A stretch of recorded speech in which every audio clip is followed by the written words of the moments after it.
ನೂರಾರು ನೆನಪಿನ ಸಂತಸ ತುಂಬಿದ ಹಾಡು ಇದು.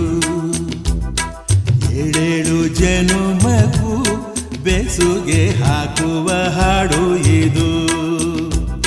ಬಾಳಿನ ಬಾನಿನಲ್ಲಿ ಪ್ರೇಮದ ಚಂದಿರ ಸಂಚಾರ, ಹುಣ್ಣಿಮೆ ರಾಶಿಯಲ್ಲಿ ನಮ್ಮದು ಸುಂದರ ಸಂಸಾರ.